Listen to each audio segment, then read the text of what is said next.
दोस्तों, आज का ये मेरा वीडियो है बहुत ही इम्पोर्टेंट टॉपिक पर। आज मैं बताने वाली हूँ कि एक मैरिड वुमेन को, एक शादीशुदा महिला को इंडिया में कौन-कौन से लीगल राइट्स दिए गए हैं। ऐसी बहुत सी मैरिड वुमेन्स हैं जिनको इसके बारे में नहीं पता है और हर एक मैरिड वुमेन को, हर एक शादीशुदा महिला को इस बारे में पता होना चाहिए कि उन्हें कौन-कौन से अधिकार, कौन-कौन से लीगल राइट्स इंडिया में दिए गए हैं, इंडिया में प्राप्त हैं। तो आज मैं इस टॉपिक पर डिस्कशन करूंगी।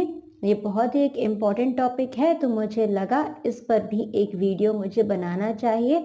तो आज का हमारा टॉपिक है लीगल राइट्स, जो कि एक मैरिड वुमेन्स को दिए गए हैं इंडिया में। इस बारे में हम कुछ लीगल राइट्स के बारे में आज डिस्कशन करेंगे जो कि महिलाओं को नहीं पता होता है अक्सर। तो आज के इस वीडियो में हम बात करेंगे उन मैरिड वुमेन्स की जिनको लीगल राइट्स दिए गए हैं इंडिया में, और वो कौन कौन से लीगल राइट्स हैं उसके बारे में हम जानेंगे इस वीडियो में। तो चलिए इस वीडियो को हम स्टार्ट। सबसे पहला अधिकार, लीगल राइट जो महिलाओं को दिया गया है वो है मैट्रिमोनियल होम में रहने का अधिकार। मैट्रिमोनियल होम में रहने का लीगल राइट। तो एक महिला को, एक मैरिड वुमेन को ये अधिकार है कि वो किसी भी परिस्थिति में अपने मैट्रिमोनियल होम में, मतलब ससुराल में रह सकती है। इवन आफ्टर उसके पति की डेथ हो जाए तो भी वो रह सकती है। इन केस कि उसका डिवोर्स केस चल रहा है तो भी ये उस पर डिपेंड करता है कि वो ससुराल में रहना चाहती है या फिर ऐसे किसी प्लेस में जाना चाहती है जो उसकी मर्जी पे डिपेंड करता है। तो ये उसका लीगल अधिकार है। इन केस ऑफ डिवोर्स, की डिवोर्स केस चल रहा है या फिर उसके पति की मृत्यु हो गई है, तो इन दोनों सर्कमस्टेंसेस में ही ये उसका अधिकार है कि वो ससुराल में रहना चाहती है तो रह सकती है, और अगर वहां से मूव ऑन करना चाहती है तो वहां से कहीं और प्लेस में भी जा सकती है। लेकिन ये लीगल राइट उसको दिया गया है कि वो ससुराल में, मैट्रिमोनियल होम में किसी भी परिस्थिति में रह सकती है। ये उसका लीगल अधिकार है। ये पहला लीगल राइट पे हमने डिस्कशन कर लिया। अब हम बात करेंगे दूसरा लीगल राइट दिया गया है right to file divorce. Divorce file करने का अधिकार एक मैरिड वुमेन के पास है। ये लीगल राइट है और वो अपने हस्बैंड के कंसेंट के बिना, इजाजत के बिना भी डिवोर्स फाइल कर सकती है इन केसेस ऑफ क्रुएलिटी, किसी भी प्रकार के टॉर्चर, मेंटल हो या फिजिकल हो, और ऐसे ही दूसरे रीजंस जो कि section 13 of Hindu marriage act में दिए गए हैं। इन केसेस में वो डिवोर्स फाइल भी कर सकती है और फर्दर आगे वो मेंटेनेंस भी क्लेम कर सकती है हस्बैंड से। यदि हस्बैंड बहुत ज़्यादा कमाता है तो अपने लिए फाइनेंशियल मेंटेनेंस और अपने बच्चे के लिए मेंटेनेंस क्लेम कर सकती है कोर्ट में। तो ये एक लीगल राइट है एक मैरिड वुमेन के पास कि वो बिना अपने हस्बैंड के कंसेंट के, अगर उसके ऊपर कोई क्रुएलिटी, कोई टॉर्चर, मेंटल या फिजिकल हो रहा है तो वो डिवोर्स फाइल कर सकती है और साथ ही साथ अपने हस्बैंड से मेंटेनेंस की भी मांग कर सकती है अपने लिए और अपने बच्चे के लिए। अब हम बात करेंगे तीसरा लीगल राइट है जो एक मैरिड वुमेन के पास है, वो है अपने स्त्री धन को मांगने का। स्त्री धन को क्लेम करने का राइट भी मैरिड वुमेन को दिया गया है।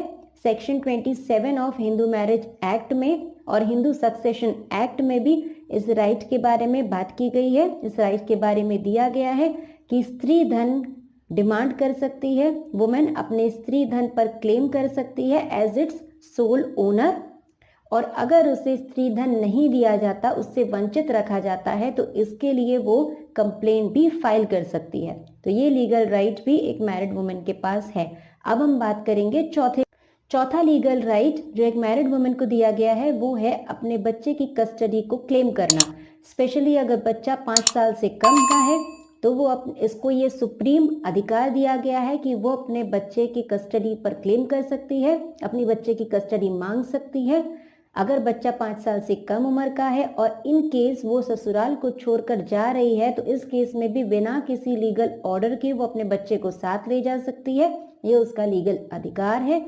तो अधिकार, ये 4 नंबर जो लीगल राइट है वो है अपने बच्चे की कस्टडी मांग सकती है, और इन केस अगर बच्चा 5 साल से कम है तो ये इसका सुप्रीम राइट है कि वो अपने बच्चे की कस्टडी मांग सकती है, और अगर इन केस वो ससुराल छोड़कर जा रही है, मैट्रिमोनियल होम को छोड़ रही है, तो वो अपने बच्चे को साथ ले जा सकती है बिना किसी लीगल ऑर्डर के। अब हम बात करेंगे नंबर 5, पांचवा लीगल राइट जो एक मैरिड वुमेन को दिया गया है वो है कि अगर उस पर किसी भी तरह का टॉर्चर, हैरासमेंट या डाउरी की डिमांड की जा रही है, या फिर उसके ऊपर फिजिकल, इमोशनल या मेंटल टॉर्चर या वायलेंस किया जा रहा है, तो इस केस में वो इस बारे में रिपोर्ट कर सकती है, कंप्लेंट फाइल कर सकती है। ये भी लीगल राइट उसके पास है। तो किसी भी महिला के साथ यदि डाउरी के लिए टॉर्चर हो रहा है या उस पर किसी भी तरीके का इल ट्रीटमेंट हो रहा है उसके साथ, या फिजिकल, मेंटल या इमोशनल वायलेंस किया जा रहा है, तो इस केस में वो कंप्लेंट फाइल कर सकती है, रिपोर्ट। तो आज का ये मेरा वीडियो था इम्पॉर्टेंट लीगल राइट्स जो कि एक मैरिड वुमेन को दिया गया है। इस बारे में जानना बेहद ज़रूरी है हर एक विवाहित महिला का कि उसे इस देश में कौन कौन सी लीगल राइट्स प्राप्त हैं। ऐसी बहुत सी महिलाएं हैं जिनको इस बारे में नहीं पता, इसीलिए मुझे लगा कि इस पर भी एक वीडियो बनाना चाहिए और इस पर भी एक डिस्कशन होना चाहिए। तो आज मैंने आपको ये इम्पॉर्टेंट लीगल राइट्स के बारे में बताया, और आगे के वीडियोस में ऐसे ही इम्पॉर्टेंट बातें मैं आपके साथ शेयर करती रहूँगी। अगर आपको मेरे वीडियोस पसंद आते हैं तो ज़रूर से मेरे यूट्यूब चैनल को सब्सक्राइब करें और ऐसे ही फ्यूचर अपडेट्स पाने के लिए बेल आइकन को प्रेस करें।